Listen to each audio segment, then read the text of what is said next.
வேத புஸ்தகம் தேவனுடைய வார்த்தை. இது தேவனுடைய வார்த்தை.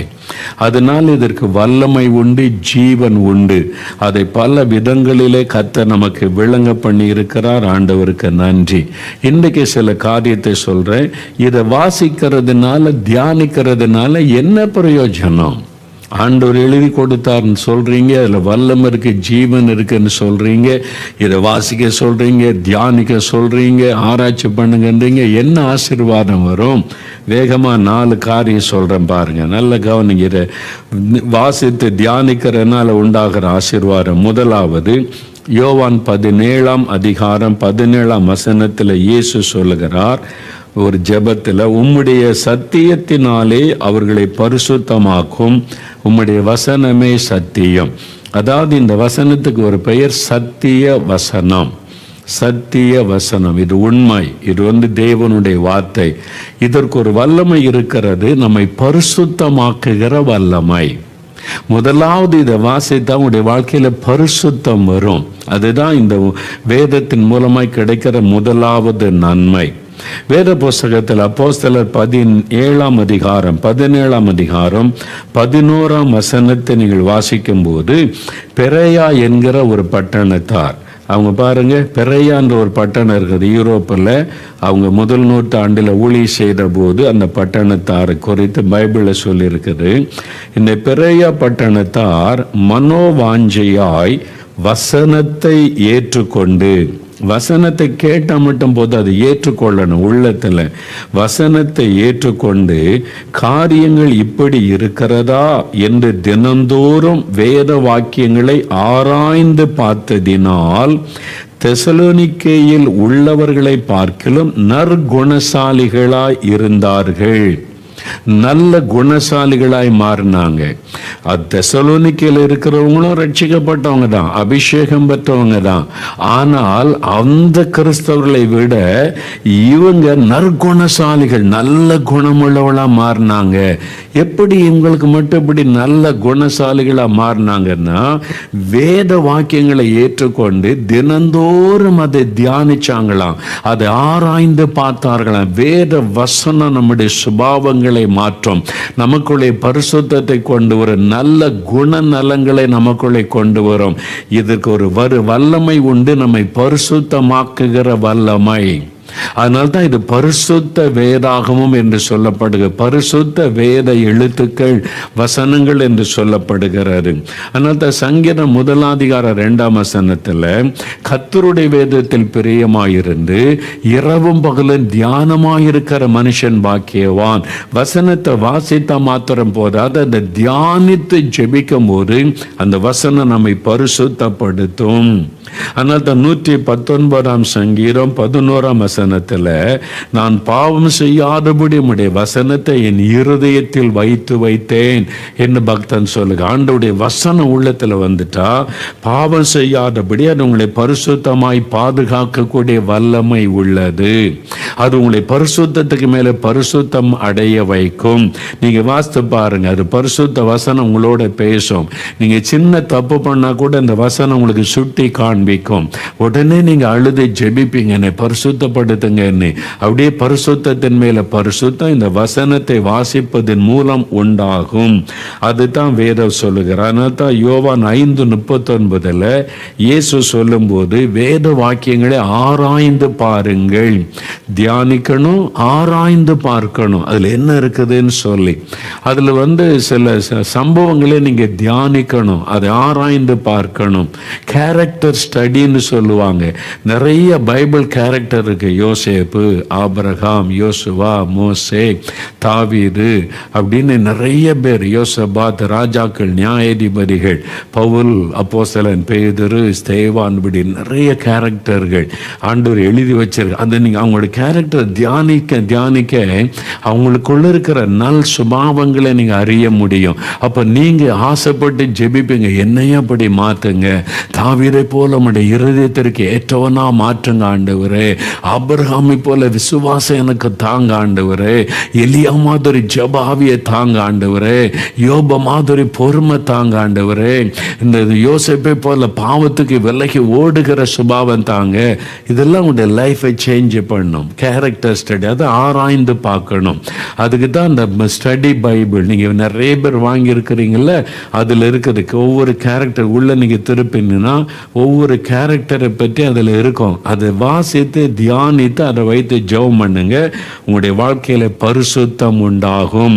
இது நம்முடைய வாழ்க்கையை பரிசுத்தப்படுத்தும். ரெண்டாவது, இந்த வேத வசனம் உங்களுக்குள்ள விசுவாசத்தை பெருக பண்ணும். விசுவாசம் இருந்தால் தான் ஆண்டவர்கிட்ட அற்புதத்தை பெற முடியும். ஆண்டவர் விசுவாசத்தை துவக்கி வைப்பார். நீங்கள் இயேசுவை ஏற்றுக்கொள்ளும் போது விசுவாசம் உங்களுக்குள்ள துவக்கப்படும். அவர் விசுவாசத்தை துவக்குகிறவரும் பூரணப்படுத்துகிற தேவன். அவர் விசுவாசத்தை துவக்கிடுவார். அந்த விசுவாசம் பெருகணுமான என்ன செய்யணும்? ரோமர் 10:17 வசனம் சொல்லுகிறது, விசுவாசம் தேவனுடைய வார்த்தைகளை கேட்பதினால் வரும். இந்த வேத வசனம் நமக்குள்ள விசுவாசத்தை பெருக பண்ணும். அதனால்தான் சிலர் என்கிட்ட தனியா ஜெபிக்கன்னு சொன்னா கூட்டத்துக்கு வாங்க, முதல்ல வசனத்தை கேளுங்கள் என்று நான் உற்சாகப்படுத்துவேன். வசனத்தை கேட்கும்போது விசுவாசம் பெருகும். விசுவாசம் பெருகும் போது உடனே இயேசுவிடத்தில் அற்புதத்தை பெற முடியும். அப்ப விசுவாசம் நமக்குள்ளே பெருகுவதற்கு இந்த வேத வசனம் நமக்கு உதவி செய்கிறது. தென்கொரியாவில் யாங்கி சோயின் ஒரு வாலிபன், இளம் வாலிபன் வியாதியில் பாதிக்கப்பட்டு விட்டான். 2 நுரையிலும் பாதிக்கப்பட்டு விட்டது. அவன் புத்த மதத்தை சார்ந்த வாலிபன். டாக்டர் சொல்லிட்டாங்க, இனி பிழைக்க முடியாது, மரித்து விடுவான். சுகமாக்கும் மருத்துவம் கைவிட்டு விட்டது, மரண படுக்கை. அதனால் மெலிந்த சரீரத்தோட அப்படியே அந்த 2 நுரையிலும் பாதிக்கப்பட்டனால மூச்சு விட கஷ்டப்பட்டு படுக்கையில் மரண படுக்கையில் இருந்தான். இதை கேள்விப்பட்ட ஒரு சின்ன பெண் பிள்ளை, ஸ்கூலில் படிக்கிற ஒரு பிள்ளை, அவன் ஒரு வேத புஸ்தகம் புதிய ஏற்பாடு எடுத்துக்கொண்டு அவனை பார்க்க போனாள். அவள் சொன்னாள், நீங்கள் இந்த புஸ்தகத்தை வாங்கி வாசிங்க, புதிய ஏற்பாடு, இயேசுடைய வாழ்க்கை வரலாறு இருக்குது, அந்த புதிய ஏற்பாடை கொடுத்து ஆனால் இதை நீங்கள் வாங்கி வாசிங்க, உங்களுக்கு இயேசப்பா சுகம் தருவாங்க. இது என்னதுன்னு கேட்டான். இயேசு அப்பாவை பற்றி எழுதியிருக்குது. கோபம் வந்தது அவனுக்கு. கிறிஸ்தவ நாயே, போ வெளியே, எனக்குன்னு ஒரு மதம் இருக்குது, எனக்குன்னு ஒரு கடவுள், எனக்குன்னு புஸ்தகம்லாம் இருக்குது, நீ இதை கொண்டு வந்துட்டியா, என்னை மதம் மாற்ற வந்த, ஓடி போன்னு திட்டி விரட்டி அனுப்பிட்டான். அந்த பிள்ளை அழுது கொண்டே போய் விட்டாரு. ஆனால் அதுக்கு மனசு கேட்கல. என்னென்ன சாக போகிறாங்க, வியாதியில் கஷ்டப்படுறாங்க, சுகம் அடையணுமேன்னு சொல்லி மறுபடியும் ஒரு நாள் வந்தார். அந்த புஸ்தகத்தை கொண்டு வந்தேன். இதை எப்படியாவது வாசிங்க, உங்களுக்கு சுகம் கிடைக்கும், நான் உங்களுக்காக பிரார்த்தனை பண்ணுறேன். அவனுக்கு இன்னும் கோபம், நீ திரும்ப திரும்ப வர, ஓடி போன்னு விரட்டினான். போய் விட்டார். திரும்ப 3 முறை ஒரு நாள் வந்து விட்டார். அந்த சின்ன பிள்ளை இல்லை, நீங்கள் வாசிங்க, நீங்கள் நல்லா இருக்கணும், நீங்கள் சுகமாகணும்னு நான் ஆசைப்படுறேன், ஜெபிக்கிறேன்னு, நீங்கள் வாசிங்கன்னு. அந்த பிள்ளை ஓங்கி அறவிட்டான், போ வெளியேன்னு அதை அழுது விட்டார். அவனுக்கு துக்கமாயிட்டு. இந்த பிள்ளை பாவம் நம்மளை நெசித்து ஏதோ வாசிங்க சுகமாயிருவீங்கன்னு சொல்லுது, நம்ம கோபத்தில் அடிச்சிட்டோமேன்னு சொல்லி, சரி கொடு, இந்த சந்தோஷத்துக்கு வாங்கினா. அந்த பிள்ளையை சந்தோஷப்படுத்த புக்கை வாங்கினான். அந்த பிள்ளை போன உடனே தூக்கி அப்படி மூலையில் வீசி எறிந்தான் அந்த புதிய ஏற்பாட்டை. வேண்டாம் நீ. சில நாள் கடந்தார். ஒரு நாள் யோசித்து பார்த்தான், நமக்கு சம்மந்தமே இல்லாத ஒரு சின்ன பிள்ளை, நம்ம சொந்தமும் கிடையாது, உறவும் கிடையாது, நீங்கள் சுகமாகணும், நல்லா இருக்கணும், உங்களுக்காக பிரார்த்தனை பண்ணுறேன்னு இதை வாசிங்கன்னு சொல்லிச்சே, நம்ம மேலே ஒரு அக்கறையா, நான் சுகம் பெறணும்னு அது விரும்புது, அடித்தா கூட அழுதுகிட்டு நிற்குது. அப்போ இந்த புக்கில் என்ன தான் இருக்குது? சரி வாசி பாப்பமேன்னு எடுத்து ஒரு நாள் இதில் அது மத கொள்கைகள் இருக்கும், அதை செய்யாத, இதை செய்யாத, அப்படி நட, இப்படி நட, அது நடக்கணும், அப்படிலாம் இருக்குன்னு பார்த்து புரட்டினா அதில் ஒரு கடவுளை பற்றி இருக்குது. அவருடைய அன்பு, அவருடைய வல்லமை, அவருடைய மனதுருக்கம், அவர் செய்த அற்புதங்களை வாசிக்க வாசிக்க இப்படி ஒரு கடவுளா, செத்தவங்களெல்லாம் எழுப்பி இருக்கிறாரு, சப்பானியை நடக்க வச்சிருக்கிறாரு, கண் தெரியாம கண் கொடுத்துருக்கிறாரு. அதனால தான் அந்த பிள்ளை சொல்லிச்சா நீங்கள் சுகம் அடைவீங்கன்னு. அப்போ அவங்களுக்கு சுகம் கொடுத்த அந்த இயேசு எனக்கு சுகம் தருவாரா? நான் சாக கிடக்கிறேனே. அவனுக்குள்ள ஒரு விசுவாசம் வந்தது. அப்போ நானும் இந்த இயேசுவை கூப்பிடலாம்.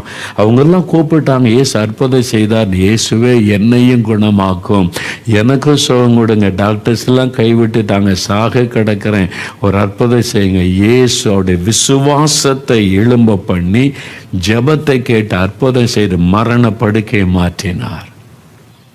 எழும்பினான், உயிர் பெற்று நல்ல சுகம். மறிச்சிருவான்னு டாக்டர் சொன்னாங்க. இன்றைக்கு வரைக்கும் ஒரு டாக்டர் பால் யாங்கிச்சோ, அவர் இயேசு ஏற்றுக்கொண்டு ஊழியக்காரனாய் மாறி உலகத்திலேயே பெரிய சபைக்கு போதகராய் அவர் இருக்க முடியும். உலகத்திலேயே பெரிய 10,000 10 லட்சம் பேர் ஒரு சபையில் அங்கமாக இருக்கிற அளவிற்கு அவர் சபை வளரும்படிக்கு கர்த்தர் அவரை பயன்படுத்தினார். டாக்டர் பால் யாங்கிச்சோ என்கிறவர் இன்றைக்கும் வயசான நிலைமையில் 90 வயசுக்கு மேலே உயிரோடு இருக்கிறார்.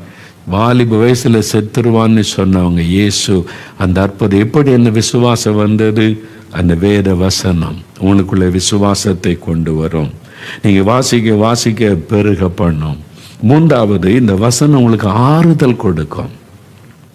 பாருங்க, 119 சங்கீதம் 92 வசனத்தை நீங்க வாசித்து பாருங்களேன். 119 சங்கீதத்துல 92 வசனம் என்ன? அந்த பக்தன் சொல்றாரு, தன்னுடைய அனுபவத்தை சொல்றாரு.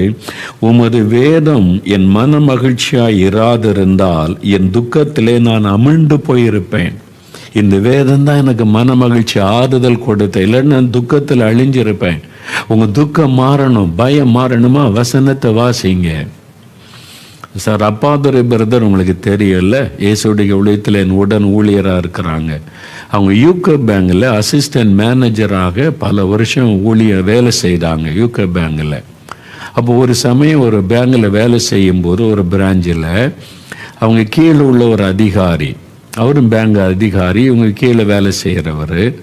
அவர் திருமணமாகி ரொம்ப சந்தோஷமாய் வாழ்ந்தவர். திடீரென்று அவனுடைய மனைவி வியாதிப்பட்டு மறிச்சிட்டாங்க. அந்த மனைவியினுடைய மரணம் அவரை ரொம்ப பாதித்து விட்டார். பல நாட்கள் வேலைக்கே வரல, சோகமாக அழுது கொண்டே இருந்தா. அப்புறம் பேங்கில் உள்ளவங்களாம் போய் அவரை பார்த்து ஆறுதல் படுத்தி வேலைக்கு வந்தால் தாடிலாம் வளர்த்து துக்கமாக எப்பவும் அப்படியே சேரில் உட்காந்து அழுதுகிட்டே இருப்பாராம். அப்போ கேட்டேன், ஏன் அப்படின்னா, எனக்கு அப்பா அம்மா கிடையாது, ஒரு அனாதை, என் மனைவி தான் எனக்கு எல்லாம், எனக்கு ஆறுதல் சந்தோஷம், அந்த மனைவியும் போயிட்டா அப்படின்னு விரக்தி அழுதுகிட்டே இருப்பார். நான் ஏன் வேலை செஞ்சு ஒரு செத்த மனுஷனை போல வர்றது போகிற துக்கத்தோட. ஒரு நாள் அப்பாதுரை பிரதர் பேங்கில் வேலை செய்யும்போது அவரை கவனிச்சாங்க, தனியாக அழுது கொண்டே இருந்தார். அப்போ ஆண்டவர் பேசினார், நீ அவனுக்காக ஜெபம் பண்ணு, அவனுக்கு என் வேதத்தின் வசனத்தை கொடுன்னு ஆண்டவர் பேசினாராம்.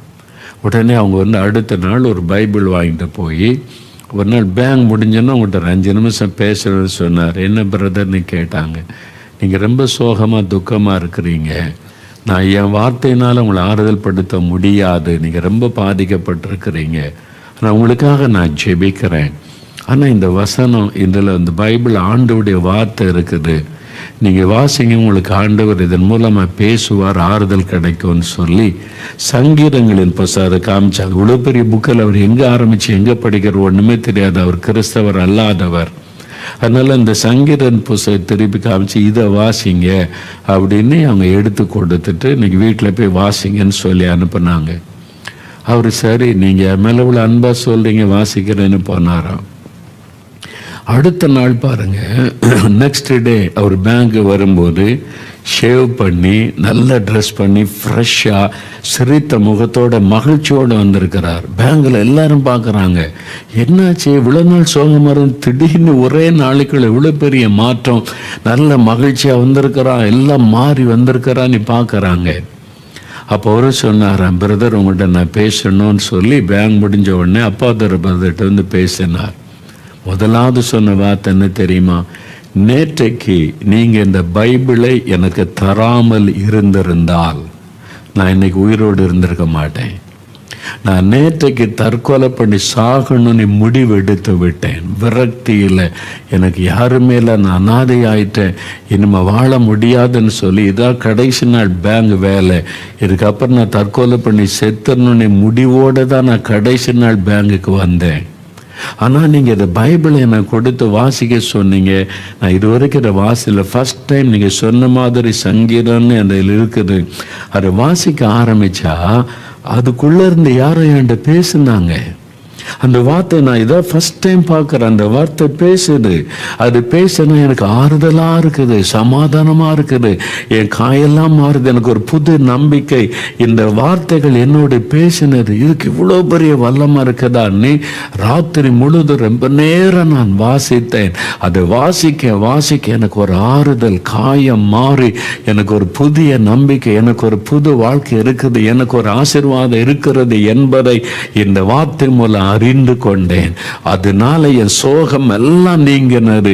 காலையில் எழும்ப நான் இருதயத்தில் இந்த பாரமெல்லாம் நீங்க ஒரு ஆறுதல், சந்தோஷம், புது நம்பிக்கை. உடனே ஷேவ் பண்ண ஃப்ரெஷ்ஷாக வந்திருக்கிறேன். நான் இன்னைக்கு உயிரோடு இருக்க காரணம் வேத புஸ்தகம். ஒரு கிறிஸ்தவர் அல்லாத நண்பர் சொன்ன வார்த்தை.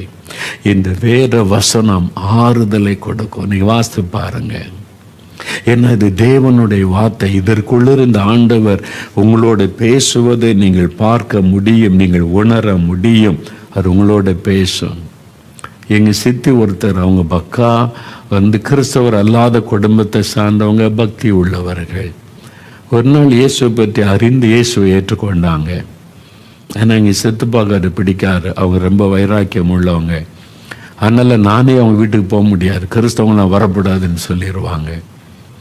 டிவியில் கூட கிறிஸ்தவ நிகழ்ச்சி பார்க்க விட மாட்டாங்க. அவங்க போலீஸ் டிபார்ட்மெண்ட்டில் இருந்த ஆள், ரொம்ப ஸ்ட்ரிக்டானவங்க. அவங்க பிள்ளைகள்லாம் ரசிக்கப்பட்டாங்க. ஆனால் அவங்க வெளியே இருக்கிறாங்க, சித்தி மட்டும் வீட்டில். ஒரு சமயம் ஊருக்கு வந்திருந்த போது அவங்கள சந்தித்தேன். எப்படி இருக்கீங்க சித்தி? நல்லா இருக்கிறேன். அவங்க ஒரு நாளும் சர்ச்சுக்கு போக முடியாது, ஒரு கிறிஸ்தவ கூட்டத்தை போக முடியாது, டிவி நிகழ்ச்சியில் கூட கிறிஸ்தவ நிகழ்ச்சியை பார்க்க முடியாது. அந்த மாதிரி சூழ்நிலை. எப்படி இருக்கிறீங்க? ஆண்டா இயேசுவை நான் ரொம்ப நேசித்து அவரோடு நான் இருக்கிறேன் தம்பி. அது சொல்ல, இயேசுவோடு இருக்கிறேன், அவர் என் கூட இருக்கிறார். எந்த சர்ச்சுக்கு நான் போனதில்லை, எந்த கிறிஸ்தவ கூட்டத்தை போக முடியாது, டிவியில் கூட என்னை பார்க்க விட மாட்டாங்க. ஆனால் ஒன்றே ஒன்று, நீ கொடுத்த பைபிள், நான் வாங்கின பைபிள் ஒன்று வீட்டில் இருக்குது. அது பானைக்குள்ளே நான் வச்சுருப்பேன். என் மத்தியானத்தில் கணவர் தூங்கி ரெஸ்ட் எடுக்கும்போது அவங்க இல்லாத போது அந்த பைபிளை எடுத்து நான் வாசிப்பேன். அந்த தான் எனக்கு ஆறுதல். வேறு ஒன்றுமே கிடையாது. எந்த கூட்டத்துக்கு போனால பிரசங்கமே கேட்டதில்லை, அது மாதிரி கேட்க முடியாது. ஒன்லி அந்த பைபிள். அப்படி ஆமாம், அது மூலமாக தான் நான் இன்றைக்கி இயேசுக்குள்ளே சந்தோஷமாக இருக்கிறேன் தம்பின்னாங்க. அப்போ எப்படி சேர்த்து நாங்கள் இவ்வளோ கூட்டத்துக்கு போகிறோம், ஜெபிக்கிற அப்பமா அடிக்கடி சோர்ந்து போகிறோம், நீங்கள் எப்படின்னு அவங்க சொன்னாங்க. நான் தனியாக உட்கார்ந்து பைபிளை திறந்து வாசிக்கும்போது அதுக்குள்ளிருந்து ஒருவர் பேசுவதை நான் கேட்கிறேன் தம்பி. அதுக்குள்ளிருந்து ஒருத்தர் என்கிட்ட பேசுகிறாங்க. அப்படி ஆண்டவரே டைரக்டாக அந்த வசனத்தை வாசிக்க வாசிக்க பேசி என்னை ஆறுதல் படுத்துவார், தைரியப்படுத்துவார். அந்த சந்தோஷம், அதனால தான் இந்த இயேசுக்குள்ள அப்படியே நான் சந்தோஷமாக இருக்கிறேன். இது வெறும் மத புஸ்தகம் அல்ல. It is not a religious book, it is the word of God. இது தேவனுடைய வார்த்தை. இதுக்கு வல்லமை இருக்கிறது, ஜீவன் இருக்கிறது.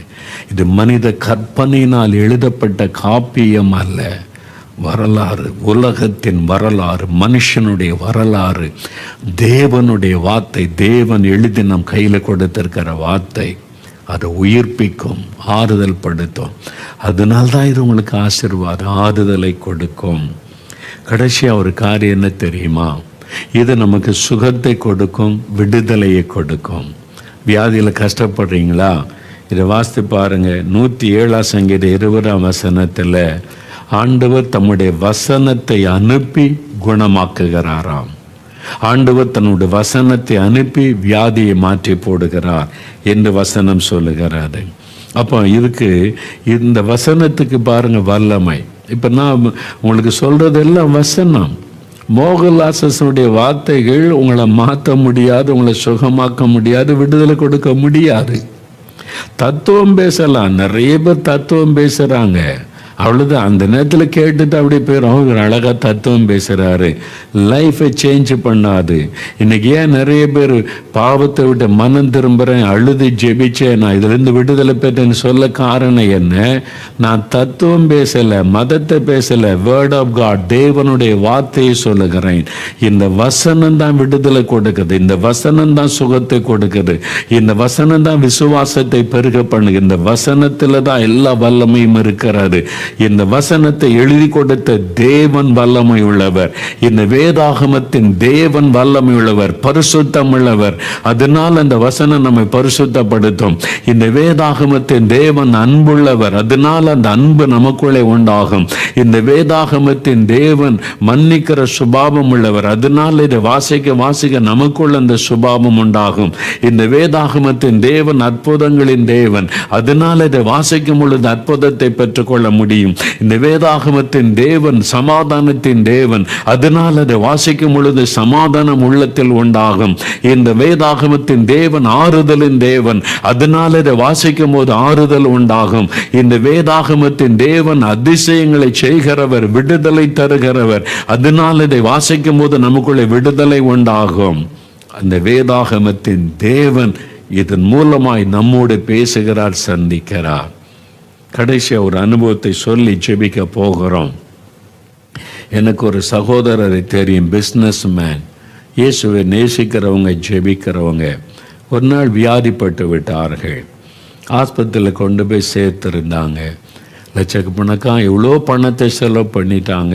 ஆஸ்பத்திரியில் பல நாள் இருந்தாங்க. ஃபைனலாக ஒன்றே டாக்டர் சொல்லிட்டாங்க, இதுக்கு மேலே ஒன்றும் செய்ய முடியாது, அதனால் இனி காப்பாற்றுவது கஷ்டம். என்னென்ன மருத்துவம் உண்டோ எல்லாம் செய்தாச்சு, இதுக்கு மேலே உங்கள் சரீரத்தில் உள்ள காரியங்களுக்கு விலங்கல்ல ஒன்றும் செய்ய முடியாது, அதனால் இனிமேல் அவ்வளோதான். அப்படின்னா என்ன அர்த்தம்? ஃபைனல் ஸ்டேஜ் வந்துட்டீங்கன்னு சொல்லிட்டாங்க. அவர் ஆஸ்பத்திரியில் இருக்கிறாரு. படுக்கை பக்கத்தில் பைபிள் வச்சுருப்பார். தினம் வாசித்து வழக்கமாக ஜெபம் பண்ணுவாங்க. ஆண்டவரை நேசிக்கிற தெய்வ பிள்ளை தான்.